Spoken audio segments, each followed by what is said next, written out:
Assalamualaikum warahmatullahi wabarakatuh. Perkenalkan, nama saya Rizky Danan Pratama dengan nomor NIM 2892150364. Saya dari Fakultas Ekonomi dan Bisnis, Program Studi Manajemen. Saya akan mempresentasikan tugas aspek hukum dalam bisnis dengan tema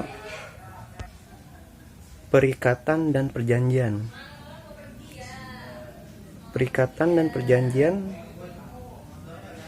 Perikatan adalah suatu perhubungan hukum antara dua orang atau dua pihak, berdasarkan mana pihak yang satu berhak menuntut sesuatu hal dari pihak lain.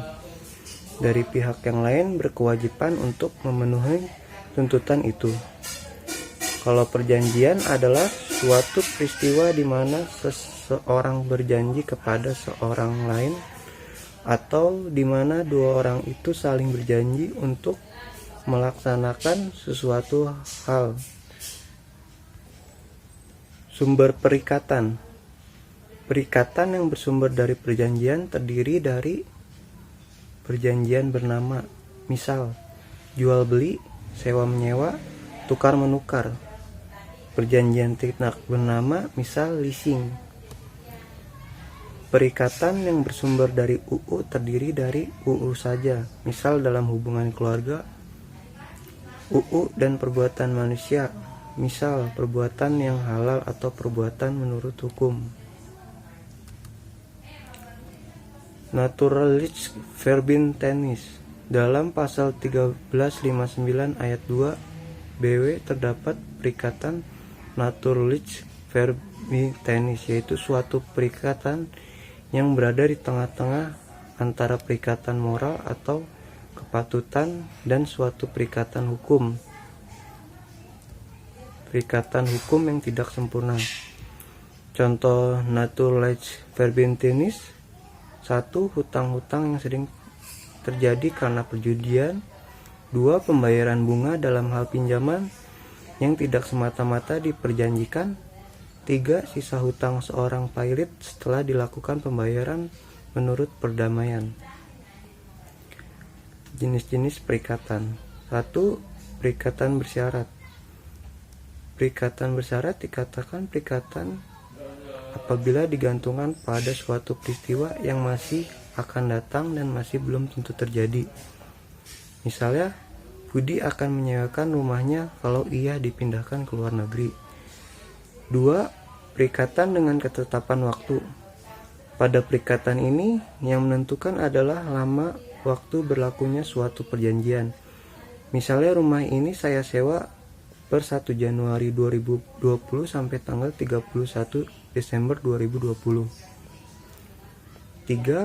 Perikatan alternatif. Debitur dibebaskan jika ia menyerahkan salah satu dari dua barang yang disebutkan dalam perjanjian. Tetap ia tidak boleh memaksa kreditur untuk menerima sebagian dari barang yang satu dan sebagian barang lainnya. 4. Perikatan tanggung-menanggung.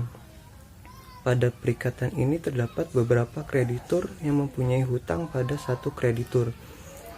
Bila salah satu debitur membayar hutangnya, maka debitur yang lain dianggap telah membayar juga. Perjanjian ini harus dinyatakan dengan tegas. Contoh, A, B, dan C bersama-sama meminjam uang 90 juta. Maka masing-masing hanya dapat ditagih 30 juta. Kecuali kalau telah diperjanjikan bahwa masing-masing dapat ditagih untuk seluruh hutang, maka pembayaran dari suatu debitur melunasi hutang debitur lainnya. Yang kelima, perikatan yang dapat dibagi dan tidak dapat dibagi. Perikatan ini menyangkut objek prestasi yang diperjanjikan. Contoh dapat dibagi, misalnya sejumlah barang atau hasil bumi. Sebaliknya, yang tidak dapat dibagi, misalnya kewajiban untuk menyerahkan seekor kuda karena kuda tidak dapat dibagi. Yang keenam, perikatan dengan ancaman hukuman. Pada perikatan ini ditentukan bahwa untuk jaminan pelaksanaan, perikatan ini diwajibkan untuk melakukan sesuatu apabila perikatannya tidak terpenuhi. Asas-asas dalam hukum perjanjian. 1. Asas terbuka atau kebebasan berkontrak. Sistem terbuka mengandung suatu asas kebebasan membuat perjanjian berkontrak. Pada pasal 1338 ayat 1 KUH PDT disebutkan bahwa semua perjanjian yang dibuat secara sah berlaku sebagai undang-undang bagi mereka yang membuatnya. Yang kedua, asas tambahan. Pasal-pasal dari hukum perjanjian merupakan hukum pelengkap yang berarti bahwa pasal-pasal tersebut boleh disingkirkan apabila dikehendaki oleh pihak-pihak yang membuat perjanjian. Jadi, jika suatu perjanjian telah tegas dan jelas, maka perjanjian itulah yang mengatur semua hubungan kedua belah pihak. Tetapi, jika tidak tegas dengan jelas, maka barulah dilihat dari KUH PDT dan UU. Yang ketiga, ajas sepakat atau konsensualisme adalah pada dasarnya perikatan lahir sejak detik tercapainya kesepakatan. Jadi, pernyataan sepakat tanpa tertulis telah mempunyai kekuatan mengikat, misalnya dalam jual beli atau tukar menukar.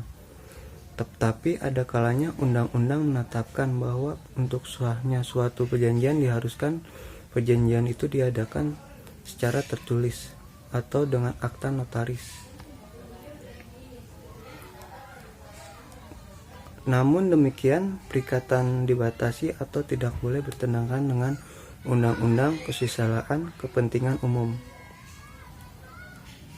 Syarat sahnya perjanjian. 1. Sepakat mereka yang mengikatkan diri. 2. Cakap untuk membuat suatu perjanjian. 3. Suatu hal tertentu. 4. Sebab yang halal.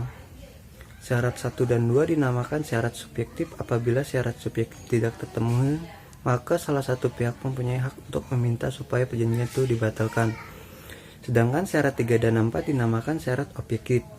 Apabila syarat objektif tidak terpenuhi, maka perjanjian itu batal demi hukum. Artinya perjanjian itu dianggap tidak pernah ada. Batalnya suatu perjanjian.